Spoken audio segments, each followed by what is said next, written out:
Donc, Monsieur Samir, connu sur le nom Chicha sur YouTube, des aides-youtubeurs. Vous êtes là présent au rassemblement en face du siège de Eutelsat à Paris pour protester contre la censure du canal Al-Asr. Déjà, qu'est-ce que vous pensez de cette censure qui émane d'une entreprise européenne censée respecter les clauses européennes, les textes européens de protection des droits de l'homme et de liberté d'expression? Ben, salam alaikum, merci pour l'invitation à m'exprimer chez vous. Pour répondre à ta question, moi personnellement, je trouve ça scandaleux, franchement, qu'une censure comme celle-là ait lieu, en plus pratiquée dans un pays qui donne des leçons de liberté d'expression, de droits de l'homme, du respect de l'autre, etc., etc. Donc moi, je suis scandalisé et c'est ce qui fait que je viens participer à ce rassemblement devant le siège d'Eutelsat. Voilà. Est-ce que vous êtes au courant que Eutelsat, qu'à chaque fois qu'un média libre qui traite de la question politique algérienne essaie d'émettre sur les ondes de Eutelsat sur Internet ou par satellite, est-ce que vous êtes au courant qu'il y a eu déjà un précédent avec Radio Kalima en mars 2010 et que suite à la censure de Radio Kalima, même Radio Kalima Tunisie a été censurée du même coup. Et cette fois-ci avec Canal Asr qui était censé héberger Rachid TV, Oma TV et Karama TV, en plus de Kalima TV, a été censuré. Est-ce que vous ne pensez pas qu'il y a un déni de droit concernant la liberté d'expression en Algérie spécialement? Si, je le pense. En fait, je ne savais pas tout ça, sauf que l'information que j'avais déjà, c'est la censure de Radio Kalima. On a suivi un peu ça sur Internet, sur le site de Radio Kalima, quand ils ont été coupés. Et au passage, ils ont coupé aussi Radio Kalima Tunisie. Et Dieu seul sait que maintenant, la Tunisie a passé le cap de la dictature. Du coup, Radio Kalima reprend, il me semble, petit à petit ses droits, etc., pour s'exprimer. En Tunisie. Donc honte à ces gens qui ont censuré quand même un média qui est citoyen ou un média non violent qui est là pour laisser les gens s'exprimer. Mais sinon, je ne connais pas tous les détails. Et je ne connais pas tous les détails. Mais sinon, franchement, encore une fois, c'est scandaleux, tout simplement scandaleux. Et on a remarqué que vous avez, dès le début de la censure de Qanat Al-Asr, vous avez été attaqué, vous avez produit des vidéos en solidarité avec Qanat Al-Asr, mais vous avez été attaqué par d'autres Algériens sur YouTube, vous accusant de tous les noms, voire même d'intégrisme politique et tout. Est-ce que vous pouvez apporter un élément de réponse? Oui, j'ai été attaqué par certains. D'accord. Tu vois, j'ai été attaqué par certains. Ce n'est pas le cas de tout le monde. Je pense que la majorité, même si elle est silencieuse, ils ne sont pas, c'est-à-dire, ils n'ont pas été scandalisés par mon soutien à Canal Asr qui a été censuré. Par contre, certains, effectivement, m'ont attaqué et tout, mais j'allais dire, on a l'habitude maintenant, il y a les gens qui défendent un peu les régimes et ils sont dans leur rôle, du coup, ils ont joué leur rôle, hein, ils m'ont agressé à cause de ça. Et est-ce que dans votre rôle de producteur vidéo sur YouTube, est-ce que on vous a déjà envoyé des messages de menaces ou d'insultes de la part des agents du régime? Je ne sais pas qui ils sont. Par contre, des menaces, j'en reçois tous les jours et certaines sont très explicites. Dans quel sens? Des menaces de mort, avec tous les détails qui vont avec, hein, que je prends au sérieux. Mais cela ne m'empêche pas de m'exprimer parce que je pense que quand on ne peut plus s'exprimer, on est un homme mort ou une femme morte. Absolument. Et du coup, je continue à m'exprimer, je suis dans mon droit, je suis dans le cadre de la loi, je ne suis pas hors la loi, je ne fais que m'exprimer, je ne défends absolument pas la violence, au contraire, je défends des actions pacifiques, strictement pacifiques. Absolument. Donc, c'est eux qui sont dans le tort, il me semble. Que pensez-vous de l'avenir du régime algérien? Son avenir est tracé d'avance, il est mort, le régime algérien. Le régime algérien est mort. Ce n'est qu'une question de temps, c'est mon avis de citoyen algérien qui observe la situation. je ne pense pas qu'ils puissent aller très loin, si ce n'est une question de temps, parce qu'ils ont, c'est ce que je disais à des camarades ou à des amis là, ils ont les moyens de tenir encore. Mais sinon, c'est un régime qui a complètement failli à tous les niveaux. Du coup, je pense que c'est un régime mort, c'est clair.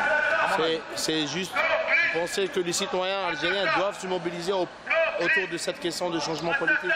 Absolument. Moi, j'ai toujours défendu que l'Algérie mérite mieux que les gens qui lui font du mal là et qui tiennent l'Algérie maintenant par la force et tout. L'Algérie mérite mieux et je pense que tous les citoyens le savent.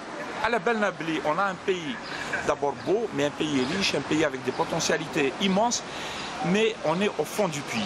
Il faut que ça change. Je pense que tous les citoyens, à mon avis, j'observe, j'écoute, et puis j'ai des amis ici, etc. Tout le monde est d'accord sur le fait qu'il faut que ça change. Maintenant, c'est une question de temps et de mécanisme, mais il faut se mettre d'accord sur certaines choses. Il faut aussi que les Algériens réapprennent à travailler ensemble aussi. C'est très difficile. À dépasser le clivage. C'est très difficile et je pense que la propagande du régime a toujours travaillé sur cette partie-là qui consiste à diviser les gens et il ne faut absolument pas qu'ils se mettent d'accord parce que si les gens se mettent d'accord, c'est la fin du régime. Du coup, ils travaillent son sujet. Et en face, nous, les citoyens ou les activistes, militants, ceux qui veulent que ça change, etc., ils doivent aussi travailler ce sujet-là de l'union de tout le monde, quelle que soit l'idéologie, pour mettre en place des institutions algériennes qui fonctionnent correctement et tout, et qu'on sorte l'Algérie du trou dans lequel ils l'ont mise. Merci beaucoup d'avoir accordé cette interview à Rachid TV. Merci beaucoup pour l'invitation. Merci. Bonjour Ahmed, je te présente, Ahmed Qassé, tu étais journaliste en Algérie et tu es toujours journaliste ici en France. Déjà, est-ce que tu es, toi, algérien, j'imagine que tu as été déjà censuré en Algérie par tes écrits contre le régime et critiques par rapport à la politique du régime algérien. Est-ce que tu as été surpris de voir une entreprise européenne basée en France censurer dans cette période du printemps arabe un média arabe libre qui voulait donner la voix à des canaux algériens et d'autres nationalités pour faire la promotion de la liberté d'expression des droits de l'homme? Oui, bon, c'est vrai que je suis surpris comme tout le monde ici, comme les promoteurs de la chaîne par cette censure qui n'est pas justifiée, qui n'a pas de raison. Mais en même temps, je ne suis pas surpris connaissant le voisinage qui existe entre la dictature algérienne et les tenants de l'affairisme en France, et notamment on le voit bien avec le Telsat qui a déjà dans le passé censuré Radio Kalima. Donc ça ne me surprend pas et c'est dommage parce que cela montre bien que la France officielle et même la France oligarchique, celle qui est dans la réalité du pouvoir, n'arrive pas à se départir de son soutien avéré aux dictatures. Monsieur Hussein Jidel, vous êtes là aujourd'hui au rassemblement contre la répression orchestrée par Eutelsat contre toute forme de libre expression en Algérie. On vient d'apprendre que vous avez sorti un bouquin qui s'appelle 1, 2, 3, voleurs de l'Algérie. En première page, la photo du sinistre ministre Cherif Rahmani, qui est ministre de l'aménagement du territoire, qui était auparavant ministre de l'équipement à plusieurs reprises et gouverneur du Grand Alger. Vous écrivez écrit de Hussein Jidel, victime du ministre Cherif Rahmani. Est-ce qu'on peut savoir les motivations qui vous ont poussé à écrire ce livre? Eh bien, ce livre, c'est le résultat de tout un combat depuis des années contre monsieur le ministre Cherif Rahmani qui a essayé de me posséder, de me déposséder de mon bien à Alger suite à des informations que j'avais sur lui, sur ses malversations, sur ses détournements, ses blanchiments d'argent ici en France, en Europe et ailleurs. Et donc il a envoyé son beau-frère, Rouati Mansour, son prête de nom ici en France, M. Zaid El Alimi, qui gère le salon d'hôtel-restaurant de la mosquée de Paris au profit de Rahmani, et une dame, c'est une amie intime, Chewi Shahrazad, qui ont occupé ce bien. Et quand ils ont occupé ce bien, illégalement, ça veut dire qu'ils ont cassé la porte. Vous parlez de votre bien en Alger? Oui, à la rue Charras. Et donc j'ai pris contact avec ce ministre pour lui dire que arrêter cette machination, etc. Il n'a pas répondu, au contraire, il m'a envoyé des émissaires qui m'ont passé des messages de menaces. Et puis les menaces ont pris de l'ampleur, les intimidations aussi se sont accentuées. Ils ont effrayé ma famille en Algérie, ici en France, par le téléphone, par les appels inappropriés, par les insultes et tout ça. Et donc j'ai introduit des plaintes auprès de tribunaux français ici. J'étais même menacé par le conseiller de M. Cherif Rahmani, un certain Brahim Bediaf, qui m'a menacé directement en présence de M. le ministre, puisqu'il m'a dit dans sa menace qu'il est dans le bureau du ministre et qu'il m'entendait. Ce ministre, il a essayé par tous les moyens de me faire taire, mais je n'ai pas cédé. Pourquoi? Pour la simple raison, on ne peut pas faire taire tout le monde comme on essaye de le faire. وهذا le bien هذايا تاعك c'est un appartement? Non, c'est un parking, qu'ils l'ont transformé en parking. C'est un local commercial que j'ai acquis il y a 13 ans dans le cadre. Vous avez l'acte de propriété et tout? J'ai l'acte de propriété. J'ai gagné en premier lieu devant les tribunaux algériens, mais Cherif Rahmani il a intervenu pour bloquer tout ça et ils ont monté tout un dossier, un faux dossier pour bloquer les procédures et pour me dire que votre bien et votre acte de propriété falsifié, ce que la justice a refusé au début, mais vous savez, la justice, elle est en Algérie comment elle est réduite à néant devant des hommes puissants. Le problème a commencé en 2007, en février 2007. D'accord. Et depuis, j'ai créé un blog qui a connu un succès qui s'appelle Cherif Rahmani il est bien détourné de l'Algérie. Et ce blog qui a donné l'idée, peut-être qui a inspiré le Canard enchaîné le 16 février 2011 d'écrire un article dessus. Je sais qu'il y a... L'article du Canard enchaîné, c'était autour d'un bien immobilier, plutôt des biens immobiliers mal acquis de Cherif Rahmani ici à Paris, qui était inscrit au nom de sa femme, de son chauffeur, je crois. Exact, son chauffeur, sa femme, etc. Mais ça, ce n'est qu'une goutte d'eau dans un océan. L'empire Rahmani s'étend sur plusieurs biens à Nice, à Lille, dans d'autres lieux à Paris, dans la banlieue parisienne, en Espagne, etc. Dans le blog, vous avez tous les documents et vous avez les détails sur cette partie comment dirais-je, des biens de Cherif Rahmani. Cherif Rahmani ne se limite pas à ça. À travers ses traitements, il se livre à une grande opération de blanchiment d'argent en France, à une fraude fiscale massive en France. Et je suis très étonné que l'administration française qui savait ça ne réagit pas. On ne sait pas, est-ce que c'est la raison d'État ou autre chose. De toute façon, à travers ces traitements que j'ai dénoncés dans mon blog, beaucoup d'opérations qui s'élèvent à des millions d'euros ont été, comment dirais-je, dirigés par ces traitements. Et ces documents, on peut les consulter sur votre blog? Ils sont sur le blog. Il est à quel nom? Il est comment? On peut le consulter comment, votre blog? Alors, c'est à quelle adresse? Vous tapez uniquement le nom de Cherif Rahmani et c'est le premier site qui s'affiche sur Google. D'accord. Il faut entrer le nom Cherif Rahmani sur Google et on sort sur votre blog. Et vous cliquez dessus et vous avez 17... Vous avez les copies des documents. Ils sont sur le blog et c'est pour la première fois qu'on dénonce de la corruption, des détournements avec des preuves à l'appui. C'est des documents authentiques qui n'ont jamais été contestés jusque-là. J'ajoute une information importante, c'est que M. Rahmani en 2010 a essayé de m'attaquer en diffamation ici en France, il a perdu et j'ai mis une copie du jugement sur le blog. Il a perdu? Il a perdu parce qu'il a demandé à son homme de main, M. Zaid El Alimi, de m'attaquer et il a perdu devant les tribunaux français. Et je l'attends maintenant devant les tribunaux français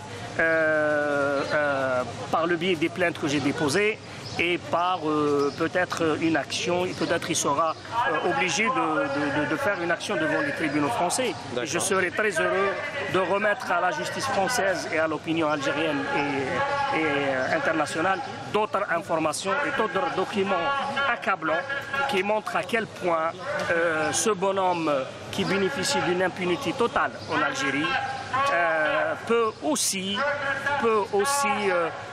se prendre pour un roi ici en Europe et notamment en France. Et votre livre, là, 1, 2, 3, voleurs d'Algérie, il sera disponible disponible à l'entrée.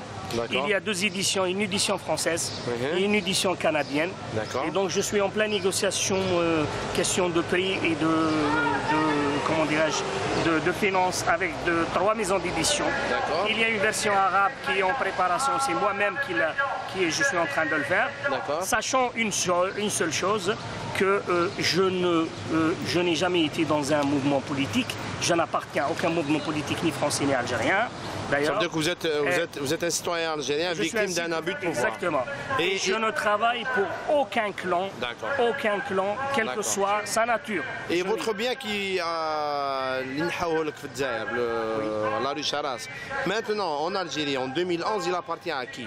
Maintenant, en 2011, il est encore occupé illégalement par les hommes de main de M. Cherif Rahmani, c'est-à-dire Mme Chaoui Chehrazad, M. Zaidi L'Alaoui, le gérant du salon de thé de la mosquée de Paris. Et monsieur Rawati Mansour qui est le beau-frère de M. Cherif Rahmani. Voilà. Et est-ce qu'on a essayé de vous menacer ici en France, vous, votre famille? Oui, j'ai déposé 4 plaintes. Ici en France? Ici en France, 4 plaintes qui sont en instruction.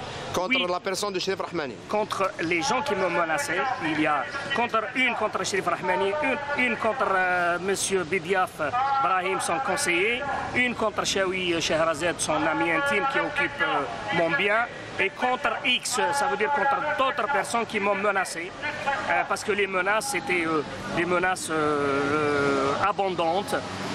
Ils ont même suivi ma famille, ma femme et mes enfants, surtout après la publication du livre, après la publication de l'article du Canard enchaîné. Ça veut dire, vous êtes en train de dire que le ministre de l'aménagement du territoire actuel, M. Cherif Rahmani, qui était gouverneur d'Alger dans les années 90, ce n'est qu'un mafioso, quoi. Ça veut dire qu'on a un mafia au poste du ministre, quoi. C'est un ministre qui a une image tronquée d'un homme grand de ce monde, mais en vérité, je peux le dire, même s'il m'attaque, et j'attends qu'il m'attaque, c'est un voyou. Merci beaucoup. C'est un ministre qui n'a comme souci que de se comporter comme un mafieux. Et la preuve, vous allez sur mon blog, vous allez taper, vous allez voir l'article avant-dernier. J'ai mis son ancien page Facebook où monsieur le ministre lui-même se dit que le meilleur film qu'il le préfère, c'était le Parrain. Le Parrain. Ça veut dire les mafieux. Ça veut dire que vous allez sur cette partie-là et vous allez comprendre. Lui, c'est lui-même qui a fait son portrait. C'est un gars qui s'inscrit dans une activité mafieuse. Barakallah fik. Merci beaucoup pour votre témoignage. Pour Radio Kalima et bon courage pour la bonne expression. Merci beaucoup.